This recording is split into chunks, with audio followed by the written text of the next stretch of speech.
Hello नमस्कार दोस्तों, good morning to all of you. कैसे हैं आप लोग? चलिए फिर शुरू करते हैं 24 मई 2025 के करंट अफेयर। आप सबसे बस एक ही रिक्वेस्ट है, जो भी पहली बार चैनल पर विजिट कर रहे हैं, अगर आप लास्ट तक देखते हैं तो प्लीज़ अपना फीडबैक जरूर दीजिएगा। हाँ, और मैं चाहूँगा आप लोग लास्ट तक देखें, बहुत अच्छा लगेगा आपको, है ना। तो पहला करंट अफेयर है हमारा प्लेसेस इन न्यूज़ में ट्यूनीशिया। इसको आप लोग एक बार मैप में पता करिएगा दोस्तों, और कल हम लोग इसके बारे में डिस्कशन करेंगे। सेकंड करंट अफेयर आ जाता है, बहुत इंपॉर्टेंट है दोस्तों। एक गोल्डन डोम मिसाइल सिस्टम है, ये मतलब प्लान किया जा रहा है, ये मतलब अभी पूरी तरह से बना नहीं है, ये प्लान किया जा रहा है। ये स्पेस बेस्ड मिसाइल सिस्टम है दोस्तों, है ना। ये किससे इंस्पायर हुआ है? ये इंस्पायर्ड बाय इजराइल्स ये आयरन डोम सिस्टम, जो उसका है ना, काफ़ी मदद करता है इजराइल की। जब भी ऊपर उसके मिसाइल कोई दागता है ना, उसको हवा में नष्ट कर देता है। इसी के इंस्पायर होकर इसको स्टार्ट किया जा रहा है। ये स्पेस बेस है दोस्तों। अब स्पेस बेस मतलब क्या है? इसका मतलब ये है कि दोस्तों एक कॉन्स्टलेशन होगा सैटेलाइट्स का, जो कि मतलब कोई भी अगर मान लीजिए यूएसए पे मिसाइल दाग रहा है या ड्रोन दाग रहा है या फिर हाइपरसोनिक मिसाइल दाग रहा है, तो उसको ये डिटेक्ट करेगा और उसके बाद उसको न्यूट्रलाइज भी करेगा। मोस्टली ये यूज़ करेगा किस चीज़ का? लेजर का यूज़ करेगा स्पेस में, समझ रहे दोस्तों। और यही चीज़ मतलब चिंता का कारण बना हुआ है चाइना और रसिया जैसे कंट्रीज़ का, कि मतलब अगर ये यूएसए कर लेगा तो बहुत गलत होगा, है ना। क्योंकि एक तरह से ये मतलब स्पेस में अपनी ट्रेजेक्ट्री मार्क कर रहा है ना, मतलब अपना एक बाउंडेशन कर रहा है, एक मतलब यूज़ कर रहा है, जो कि मतलब ये स्पेस ट्रीटी के खिलाफ है ना।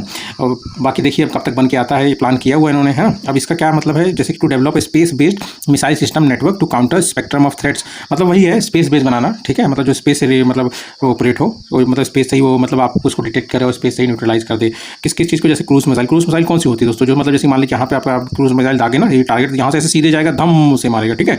उसके बाद एक बैलिस्टिक मिसाइल होता है, बैलिस्टिक मिसाइल। इसमें क्या होता है? यहाँ से आप मारे, ये ऊपर जाएगा, पहले एटमॉस्फेयर में जाएगा, फिर नीचे और स्पीड से आके मारेगा, धम, ठीक है। उसके बाद आ जाता है आपका हाइपरसोनिक मिसाइल, ये स्पीड ऑफ साउंड से भी तेज आता है, ठीक है।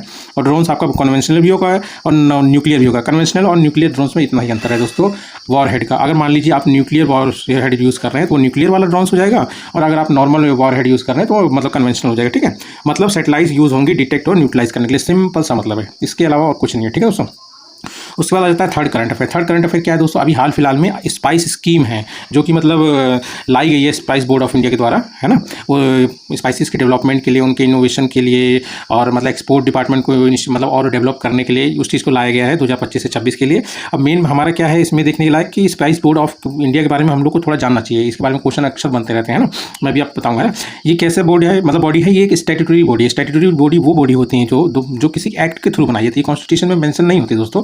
इसको किस एक्ट के थ्रू बनाया गया? Spices board act 1986। जब ये एक्ट आया था उसके अगले साल ही, मतलब समझ लीजिए 26 फरवरी 1987 में इस स्पाइसेस बोर्ड ऑफ इंडिया का एस्टेब्लिशमेंट हो गया था, ठीक है। अब ये बना कैसे था? ये दोस्तों अकेला आगे सिंगल आके नहीं बन गया था, इसमें दो जो पहले से मतलब बोर्ड थी वो आके मर्ज हुई। कौन सी मतलब बोर्ड थे? एक तो कार्डिमम बोर्ड था और एक स्पाइस एक्सपोर्ट्स प्रमोशन काउंसिल था। ये दोनों मर्ज हुए तब जाके स्पाइसेस बोर्ड ऑफ इंडिया बना। अब इसमें क्या होता है दोस्तों? जैसे कि स्पाइसेस बोर्ड एक्ट 1986, ये जो कि ये है, इसके तहत मतलब 52 मसाले हैं, मतलब स्पाइसेस है, जिनको मतलब रजिस्टर किया गया है। इन्हीं के डेवलपमेंट में, एक्सपोर्ट में, क्वालिटी में, हर तरह से जो डेवलप किया जाए इनके मतलब, है ना, प्रोडक्शन में, सारा काम यही देखता है स्पाइसेस बोर्ड ऑफ इंडिया, है ना। किसके अंडर में आता है ये दोस्तों? तो ये आता है आपके मिनिस्ट्री ऑफ कॉमर्स और इंडस्ट्री। और ये 52 मसालों के अलावा एक और मसाला है जो कार्डिमम होता है, इलायची, जिसके ऊपर ज़्यादा ध्यान देता है क्योंकि वो कम क्वांटिटी में ज़्यादा पैसा देती है ना। काफ़ी मतलब हाई प्राइस मतलब स्पाइस होते हैं, ठीक है। Special focus on 52 listed price spices under, यही है जो मैंने आपको बताया दोस्तों। और उसके बाद स्पेशल फोकस रखती है स्मॉल और लार्ज कार्डिमम। स्मॉल वो हो गया दोस्तों जो हरी वाली इलायची नहीं होती, जैसे मतलब आप मिठाई उठाई में या खीर में या फिर सेवइयों में डाला जाता है ना, और वैसे भी लोग खाते हैं, काफ़ी फायदेमंद होता है, वो वाली होगी छोटी वाली हरी। और लार्ज कार्डिमम जो काली वाली इलायची होती है, बड़ी वाली, जिसको गर्म मसाले की तरह यूज़ करते हैं ना, जो नॉनवेज खाते होंगे या फिर मोस्टली जो गर्म मसाले के साथ बनता है ना, उसमें मिलता है वो, ठीक है। उसके बाद आता है कार्डिमम। थोड़ा सा कार्डिमम के बारे में हम जान लीजिए, ठीक है। कार्डिमम दोस्तों मतलब दो तरह के होता है, एक स्मॉल और लार्ज, जो मैंने आपको बता दी। स्मॉल जो होता है वो आपका हरी वाली इलायची होगी, लार्ज जो होगा काली वाली इलायची होगी। इसको नेपाल कार्डिमम भी कहा जाता है, स्मॉल वाले को ट्रू कार्डिमम भी कहा जाता है, ब्लैक कार्डिमम तो कहा ही जाता है। अब इसके मतलब प्रोडक्शन के बारे में थोड़ा जान लेते हैं स्टेट वाइज अगर आप देखेंगे स्मॉल कार्डिमम, एस से ट्रिक मान लीजिए, एस से मान लीजिए साउथ, ठीक है। स्मॉल मतलब एस मतलब साउथ में ही सारी स्टेट, जैसे केरला हो गया, लीड करता है 70% प्रोडक्शन पूरे इंडिया में। जितना मतलब छोटी इलायची, हरी वाली इलायची का प्रोडक्शन होता है उसका 70%, इवन मोर से केरला में ही होता है। और उसके बाद कर्नाटक आ जाता है, उसके बाद तमिलनाडु। उसके बाद अगर आप देखेंगे लार्ज कार्डिमम, अब इसमें कंफ्यूज मत होइएगा, साउथ लार्ज में मतलब नॉर्थ ईस्ट एरिया आ जाता है, ठीक है। इसमें पहला है आपका सिक्किम, फर्स्ट सिक्किम आ जाता है, फिर अरुणाचल प्रदेश, फिर थर्ड है आपका नागालैंड। अगर ग्लोबली देखेंगे तो इंडिया की रैंक सेकंड आती है प्रोडक्शन में दोस्तों, कंफ्यूज मत होना, प्रोडक्शन में इसका मतलब सेकंड पोजीशन आता है। फर्स्ट में गुआतमाला है जो कि ग्लोबली 50 to 60% इवन मोर मतलब प्रोड्यूस करता है। थर्ड पे श्रीलंका आ जाता है, ठीक है दोस्तों। और जिसकी वजह से हम लोग इस स्पाइस बोर्ड ऑफ इंडिया को डिस्कस कर रहे थे, वो चीज़ है जो न्यूज़ में स्पाइस्ड स्कीम। इसका सिर्फ फुल फॉर्म ध्यान रखिए, फुल फॉर्म से ही सारा मतलब समझ आता है। इसका फुल फॉर्म है सस्टेनेबिलिटी इन स्पाइस सेक्टर, ठीक है, थ्रू पी से progressive, innovative and collaborative interventions for export development. Innovation, progression, collaboration, intervention या फिर एक्सपोर्ट डेवलपमेंट के लिए इस स्कीम को लाया गया। ठीक है, 2025 से 26 के लिए इसके लिए कुछ बजट भी अलॉट किया गया है ministry of commerce of and industry किसके तहत में, स्पाइस बोर्ड ऑफ इंडिया के तहत में है। ठीक है, अब इसमें बस थोड़ा सा आप जान लीजिए कि आप मुझे बताइएगा कमेंट बॉक्स में टर्मरिक बोर्ड कहाँ है इंडिया में। ठीक है, ये आप मुझे बताइएगा। और बाकी कॉफ़ी बोर्ड आप जान लीजिए बेंगलोर में है, ध्यान रखना चाहिए आपको। रबर बोर्ड आपका कोटे में है। उसके बाद आपका तमिल मतलब टी बोर्ड जो हो गया आपका कोलकाता में हो गया। और टोबैको बोर्ड जो ध्यान रखिएगा गुंटूर में है। ठीक है, उसके बाद आता है आपका फोर्थ न्यूज़। फोर्थ न्यूज़ में क्या है दोस्तों, हाल फिलहाल में मतलब हमारे जो प्रेसिडेंट हैं द्रौपदी मुर्मू जी, उन्होंने मतलब गैलेंट्री अवार्ड्स को मतलब पेश किया है लोगों को, मतलब उनके मतलब वीरता भरे कामों के लिए या फिर पीस वर्क के लिए, है ना। तो कितने कीर्ति चक्र दिए गए हैं, ये 6 है। ये दोस्तों पीस टाइम वाला है। ठीक है, और ये शौर्य चक्र, ये भी पीस टाइम वाले अवार्ड हैं दोस्तों, वॉर टाइम वाले अवार्ड नहीं है। ठीक है, तो ये दिए गए हैं। तो मतलब क्वेश्चन में इतना ज़्यादा पूछ सकता है कि कीर्ति चक्र कितने दिए गए, 6, और शौर्य चक्र कितने दिए गए, 33। ठीक, वैसे ये भी कमी है चांस। मेन आप स्टैटिक क्वेश्चन जान लीजिए, गैलेंट्री अवार्ड्स इन इंडिया। देखिए ध्यान से सुनिए दोस्तों, ये कौन प्रेजेंट करता है, ये प्रेजेंट हमारे जो प्रेसिडेंट ऑफ इंडिया होते हैं वही प्रेजेंट करते हैं। किस चीज़ के लिए, जो भी लोगों ने बहादुरी या अपने सेक्रीफाइस को मतलब बलिदान किया हो, उन वो चाहे मतलब आर्म्ड फोर्सेस के हों, चाहे मतलब कोई भी मतलब जो भी मतलब संवैधानिक रूप से बनी मतलब स्टैब्लिश आर्म्ड फोर्स हो, या फिर सिविलियन, इवन सिविलियंस को भी दिया जाता है। ठीक है, इसका क्लासिफिकेशन दोस्तों 2 तरीके से होता है। एक तो जैसे वॉर टाइम के समय में given only during war time operation, वो वॉर टाइम गैलेंट्री अवार्ड हो गया। पीस टाइम के समय में। ठीक है, और यही है जो मतलब सिविलियंस को मिलता है, वॉर टाइम वाला नहीं मिलता है। वॉर टाइम वाला आपका मतलब आर्म फोर्सेस हो गया या फिर लॉफुली कॉन्स्टिट्यूटेड आर्म फोर्सेस है, उन्हीं को मिलता है। ठीक है, उसके बाद 26 जनवरी 1950, ये क्यों डेट इंपॉर्टेंट है, क्योंकि इसी दिन वॉर टाइम गैलेंट्री अवार्ड्स को इंस्टीट्यूट किया गया था। पर इसको इफेक्टिव कब से माना जा रहा है, 15 अगस्त 1947। ध्यान रखना दोस्तों, दोनों के लिए, इवन वॉर टाइम और पीस टाइम को इफेक्टिव 15 अगस्त 1947 से माना जा रहा है। पर इंस्टीट्यूट ये जो हुआ था 26 जनवरी 1950 में हुआ था। ठीक है, इसमें हाईएस्ट जो इंडिया का हाईएस्ट ऑनर है ब्रेवरी के लिए, परमवीर चक्र है। वॉर टाइम में परमवीर चक्र है, उसके बाद महावीर चक्र है, उसके बाद वीर चक्र है। उसी के 2 साल बाद 1952 में दोस्तों पीस टाइम वाला भी आ गया था, गैलेंट्री अवार्ड्स इंट्रोड्यूस। इनको जब शुरू में ध्यान रखना दोस्तों, क्वेश्चन बन सकता है कि स्टार्टिंग में इनका नाम था क्या। इनका स्टार्टिंग में नाम रखा गया था अशोक चक्र फर्स्ट, अशोक चक्र सेकंड, अशोक चक्र थर्ड। ठीक है दोस्तों, इनको भी इफेक्टिव माना जाता है 15 अगस्त 1947। ठीक है, अब इनका नाम कब चेंज हुआ, जो मैंने आपको बताया कीर्ति चक्र और मतलब जो शौर्य चक्र हमारी प्रेसिडेंट द्रौपदी मुर्मू जी ने दिया है, उनका नाम चेंज हुआ था 1967 में। ठीक है, और इनका नाम क्या रख दिया गया, अशोक चक्र। मतलब पीस टाइम वाले में सबसे हाईएस्ट ऑनर अगर कोई है तो वो है अशोक चक्र, उसके बाद कीर्ति चक्र, उसके बाद है शौर्य चक्र। ठीक है, ये जान लीजिए जिसमें भी वीर आए वो आपका वॉर टाइम वाला है, और जिसमें वीर ना आए वो आपका पीस टाइम वाला। ठीक है, मतलब जिसमें वीरता आ जाए वो मतलब वॉर टाइम के समय वीरता दिखाएंगे, पीस टाइम में तो वीरता आएगी नहीं। मतलब एक ट्रिक की तरह याद कर लीजिए। ठीक है, ध्यान रखिए सिविलियंस को सिर्फ और सिर्फ पीस टाइम गैलेंट्री अवार्ड मिलता है, इतना ध्यान रखना दोस्तों। ठीक है, इसके बाद का क्या करंट अफेयर है दोस्तों, आज हम लोग डिस्कस करेंगे top 10 highest mountain ranges in India. ये हम लोग डिस्कस क्यों करें, क्योंकि दोस्तों एक इंस्टीट्यूट है इंडिया का, national institute of mountaineering and adventure sports. उसकी एक टीम है जिसने मतलब अभी हाल फिलहाल में माउंटेन खांगे डोंगा है ना, एक माउंटेन है जिसको मतलब सक्सेसफुली मतलब उसके सतह पे पहुंचे हैं, है ना, उस समिट को मतलब सक्सेसफुली मतलब वहाँ पे रीच किया उन्होंने, है ना। तो इसीलिए आप लोग को जानना जरूरी है कि इंडिया में टॉप 10 माउंटेन रेंजेस है कौन सी। तो ठीक है दोस्तों, सबसे पहला आपका आ जाता है कंचनजंगा पीक। ये कहाँ पड़ता है दोस्तों, ये सिक्किम के बॉर्डर पर पड़ता है। अगर आप मैप में देखेंगे दोस्तों तो ये हमारा सिक्किम हो गया। सिक्किम के इस साइड में अगर आप देखेंगे ये जो है ना, यही है आपका कंचनजंगा। ठीक है, इसी के बारे में डिस्कशन हो रहा है। ये नेपाल और ये आपका नेपाल और ये चाइना और इंडिया के बॉर्डर पर पड़ता है। ठीक है दोस्तों, चलिए फिर आगे हम लोग देखते हैं, है ना।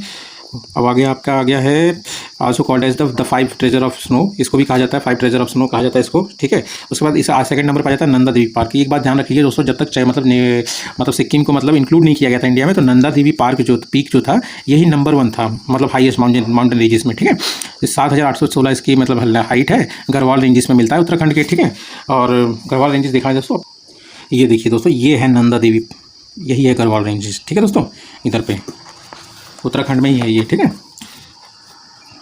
गढ़वाल रेंजेस हो गया, गढ़वाल हिमालय। ठीक है, ग्लोबली इसकी रैंक 23rd है, क्योंकि अभी देखने हाल फिलहाल में कैसे क्वेश्चन पूछे जा रहे हैं मिलिट्री एक्सरसाइज में दोस्तों। पहले जैसे कि किस किस कंट्री के बीच में हो रहा है वो पूछा जाता है, अब एग्जैक्ट डेट पूछ लेता है। तो आपको भी ध्यान रखना नंदा देवी, जैसे कि इसमें इंपॉर्टेंट ये है कि सिक्किम के इंक्लूड होने से पहले इंडिया के मतलब हाईएस्ट में टॉप में यही था नंदा देवी पार्क। ठीक है, जिसकी हाइट जो है 7816 मीटर है। ठीक है, India's highest peak until Sikkim joint इन 1975। ध्यान रखिए गढ़वाल हिमालय में है। उसके बाद आ जाता है आपका कामेत पीक। कामेत पीक कहाँ पड़ता है दोस्तों आपका, इसका हाइट पहले देख लेते हैं, 7756 मीटर है। ये जास्कर रेंज में पड़ता है। ठीक है, और जास्कर रेंज मतलब जास्कर रेंज में जो सबसे हाईएस्ट पीक है वो है कामेत। ठीक है, अब एक बार दिखा देते हैं आपको जास्कर रेंज, है ना। देखिए दोस्तों, जैसे ABCD हम लोग पढ़ते हैं ना, उसी में अगर देखेंगे के पहले आता है, उसके बाद L आता है, उसके बाद Z आता है। तो के पहले आता है तो सबसे पहले काराकोरम रेंजेस हो गया, ये आपका काराकोरम रेंजेस हो गया। उसके बाद ये लद्दाख हो गया L से, उसके बाद आपका आ गया जास्कर। ठीक है, ये ध्यान रखिएगा। ठीक है, और यहाँ पे एक ध्यान रखिए, ये सियाचिन ग्लेशियर है, अभी आपको पता चलेगा। ठीक है, आप देखिए, आप कामेक हम लोग के जांच का रेंज में है, चमोली डिस्ट्रिक्ट में, ये हाईएस्ट पीक है जांच का रेंज में, ठीक है। ये हो गया थर्ड हाईएस्ट। उसके बाद एक जो है ना दोस्तों K2 है, गॉडविन अस्टविन, ये दुनिया का दूसरा सबसे मतलब हाईएस्ट पीक है। एक तरह से इंडिया में ही है, मतलब पाकिस्तान ऑक्यूपाइड कश्मीर में है, पर ये मैं टोटली वही बता रहा हूँ जो मतलब एग्जैक्टली है इंडिया में, मतलब जो हमारे ऑक्यूपाई में भी है वो पाकिस्तान ऑक्यूपाइड एरिया में नहीं है, ठीक है। तो उसके बाद थर्ड हो गया हमारा। फोर्थ आ गया आपका साल्टोरो कांगरी पीक। ये कहाँ पे? जम्मू कश्मीर में, ये सियाचिन ग्लेशियर में, जो मैंने आपको सियाचिन ग्लेशियर दिखाया ना, तो ये देखिए, ये दिख रहा है आपको, यही वाला ग्लेशियर है, इसी के पास में है, देखिए कांगरी है ना, साल्टोरो कांगरी पीक, ठीक, नियर सियाचिन ग्लेशियर। ग्लोबली इसकी रैंक है 31st, ठीक। उसके बाद फिफ्थ कौन सी आ जाती है दोस्तों? सासेर कांगरी पीक, ठीक है, ये 7674, ये भी लद्दाख में है, ठीक है, जम्मू कश्मीर की। ग्लोबली इसकी रैंक कितनी है? 35th। उसके बाद आपका आ जाता है दोस्तों सिक्स्थ कौन सा है highest mountain range? मैमोस्ट्रॉन्ग Kangri peak. ये जिसकी हाइट कितनी है? ये 7516, ये भी काराकोरम रेंज जो मैंने आपको दिखाया सियाचिन ग्लेशियर के पास में ही है, ठीक है दोस्तों।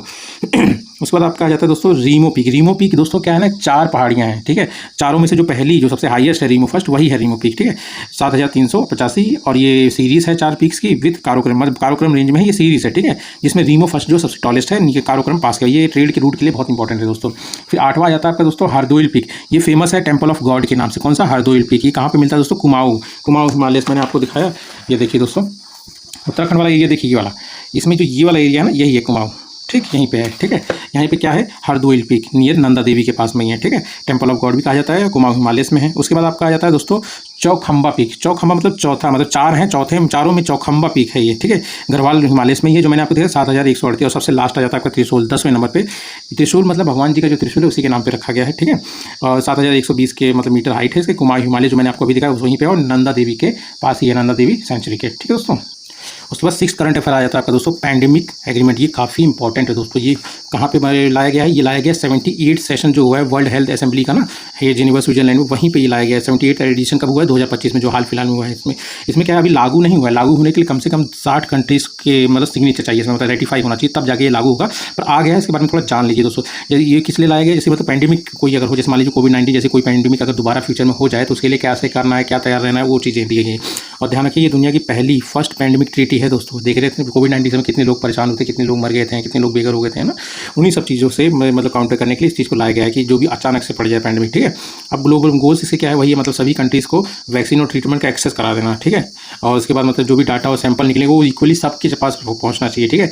और जो भी गरीब देश होंगे उनके वहाँ पे गुड हेल्थ सिस्टम को क्रिएट करना इसके तहत, ठीक है। और उसके बाद नॉलेज और टेक्नोलॉजी जो भी होगी उस समय उसको ट्रांसफर करना सभी देशों के बीच में। उसके बाद अगर इमरजेंसी सिचुएशन बन जाती है किसी तरह से, तो फंड को भी क्रिएट करके रखना उस चीज़ से काउंटर करने के लिए। उसके बाद आता है, अगर मान लो कोई कंट्री उस दौरान, उस पैंडेमिक के दौरान कोई वैक्सीन बना ले, है ना, तो उसमें क्या है कि उसको 20% अपने पास रिजर्व ही रखना है। 10% वो तुरंत के तुरंत WHO को देगी, और 10% पुअर कंट्रीज़ को कम से कम दाम पे देगी, ताकि मतलब वहाँ पे ज़्यादा से ज़्यादा लोग उस वैक्सीन का यूज़ मतलब लाभ उठा पाएँ, ठीक है। बस इतना ही है दोस्तों। जब जिस समय रेटिफाई हो जाएगा तब एक बार और डिस्कशन करेंगे इसको, ठीक है। उसके बाद 7th करंट अफेयर आपका आ जाता है दोस्तों 3rd UN ओशन कॉन्फ्रेंस 2025। ये हुआ कहाँ पे है दोस्तों? ये फ्रांस के नाइस में हुआ। आप जैसे नाम से समझ लीजिए, ओशन रिलेटेड जो भी बायोडाइवर्सिटी है ना, मैरीन बायोडाइवर्सिटी, उसको कंजर्व करना, उसको सस्टेनेबली यूज़ होना, ताकि हमारी फ्यूचर जनरेशन भी उसका यूज़ कर सकें। ऐसा नहीं मतलब उसका बहुत ज़्यादा एक्सप्लॉइट हो जाना, ठीक है। उस सब चीज़ों को मतलब ओवरऑल जान लीजिए, सस्टेनेबल डेवलपमेंट गोल 14 को मतलब फॉलो कराना पूरी तरह से इस मतलब कॉन्फ्रेंस का काम है। इस बार कौन सा है? 3rd एडिशन है, जो कि नाइस फ्रांस में होगा। नाइस उसका शहर है, जहाँ कहाँ का? फ्रांस का, ठीक है। बस इतना ध्यान रखिए। उसके बाद 8th करंट अफेयर आ जाता है दोस्तों एमिकस क्यूरे, ठीक है। ये है क्या दोस्तों, है ना, ये अभी हाल फिलहाल में न्यूज़ में काफ़ी है। इसको बोला जाता है दोस्तों फ्रेंड ऑफ कोर्ट, मतलब कोर्ट का दोस्त। ये कौन अपॉइंट करता है? ये मतलब अपॉइंट किया जाता है सुप्रीम कोर्ट के द्वारा। वो कैसे अपॉइंट करता है? वो अपने पावर का यूज़ करता है, जो उसको एक स्पेशल पावर दिया गया है ना आर्टिकल 142 के तहत, उसी पावर का यूज़ करके वो एमिकस क्यूरी को अपॉइंट करता है। एमिकस क्यूरी वो इंसान होता है, वो बंदा होता है जो कि मतलब सुप्रीम कोर्ट के टाइम को बचाता है किसी पर्टिकुलर केस में, उसकी जाँच पड़ताल करके अपना अनुभव, अपना एक्सपीरियंस, अपना वो जो भी मतलब वो डाटा इकट्ठा करेगा, वो सुप्रीम कोर्ट की तरफ पास मतलब देके, ठीक है। अब एमिकस क्यूरी कौन सेलेक्ट मतलब अपॉइंट हुए हैं इस समय? एडवोकेट उदय आदित्य बनर्जी, नाम ध्यान रखिए, एडवोकेट उदय आदित्य बनर्जी। एक बार मेरे साथ बोलिए दोस्तों, एडवोकेट उदय आदित्य बनर्जी क्या हुए हैं? एमिकस क्यूरी, ठीक है। काफ़ी न्यू टर्म आप सुन रहे होंगे, है ना। ये कॉन्स्टिट्यूशन में मेंशन नहीं है दोस्तों, बस ये इसी पावर का यूज़ करके सुप्रीम कोर्ट अपनी सुविधा के लिए इसको लाता है। और किस लिए ये न्यूज़ में है? क्योंकि फ्लिपकार्ट के खिलाफ जो मतलब एक मोनोपोली और अनफेयर प्रैक्टिस का केस हुआ था ना दोस्तों, उसी के रिलेटेड में इंफॉर्मेशन गैदर करने के लिए इसने मतलब सुप्रीम कोर्ट ने अपॉइंट किया है एमिकस क्यूरे। कौन है? एडवोकेट उदय आदित्य बनर्जी, ठीक है दोस्तों। उसके बाद 9th करंट अफेयर आ जाता है आपका दोस्तों राहवीर योजना। ये नाम से समझ आ रहा है दोस्तों, रास्ते में अगर मान लीजिए किसी का एक्सीडेंट हो जाए तो मोस्टली लोग मतलब डर जाते हैं, भाग लेते हैं, सोचते हैं पुलिस केस हो जाएगा, मतलब बहुत टेंशन होगा, फंस जाएंगे, ये वो, है ना। इसलिए आदमी निकल जाता है। आदमी ना निकले इसलिए मध्य प्रदेश गवर्नमेंट ने इसको लाया है। उसने क्या बोला है? उसने बोला कि जो भी घायल को हॉस्पिटल तक पहुँचाएगा उसको 25,000 रुपया इनाम दिया जाएगा। और उससे पुलिस कोई भी पूछताछ नहीं करेगी, उसको कोई भी इंसान तंग नहीं करेगा पुलिस का, ठीक है। अब इसमें कंडीशन क्या है कि वहाँ पे तुरंत उसको उसके एम्बुलेंस पहुँचाना है, और जब तक एम्बुलेंस ना पहुँचे जितनी भी मेडिकल हेल्प हो सके वो उसको प्रोवाइड करें, ठीक है, नेसेसरी, ठीक है। अब थोड़ा सा जान लीजिए इसमें कि मतलब एमपी के बारे में। एमपी क्या है दोस्तों, मतलब अब रुकिए मैं एक बार मैप में दिखाता हूँ। सॉरी दोस्तों, ये है आपका मध्य प्रदेश। दोस्तों मध्य प्रदेश में क्या फेमस है दोस्तों, ये इस यहाँ पे अगर आप देखेंगे तो मध्य प्रदेश में सबसे ज़्यादा नेशनल पार्क मिलते हैं। कितने टोटल मिलते हैं? टोटल आपको मिलेंगे 11। अगर इसकी बाउंड्री आप देखेंगे तो मतलब आप समझ लीजिए ये आपका नॉर्थ पड़ गया, ये वेस्ट, नॉर्थ वेस्ट में राजस्थान हो गया, ठीक है, उत्तर प्रदेश हो गया, उसके बाद आपका ये हो गया क्या बोलते हैं छत्तीसगढ़ हो गया, उसके बाद आपका हो गया महाराष्ट्र हो गया, गुजरात हो गया, ये सब इससे बाउंड्री मतलब साझा करते हैं। और उसके अलावा अगर आप देखेंगे तो यहाँ पे यूनिकैमरल सिस्टम है। मतलब यहाँ पे विधान सभा है, विधान परिषद नहीं, मतलब लेजिस्लेटिव काउंसिल नहीं है। मतलब तो लेजिस्लेटिव असेंबली में कितनी सीट है दोस्तों, तो लेजिस्लेटिव असेंबली में अगर आप देखेंगे तो 230 सीट है, और लोकसभा में इसकी 29 सीट है, राज्यसभा में इसकी 11 सीट है, ठीक है। ये सेकंड लार्जेस्ट है स्टेट इंडिया का राजस्थान के बाद, ठीक है दोस्तों। सीएम तो आप लोग जानते होंगे मोहन यादव जी हैं, और गवर्नर मंगू भाई सी पटेल, ठीक है दोस्तों। यही आज के करंट अफेयर है दोस्तों। अगर वीडियो अच्छा लगे तो प्लीज़ सब्सक्राइब और लाइक करिएगा, और कुछ भी फीडबैक अगर आप देना चाहें तो दे सकते हैं। Thank you.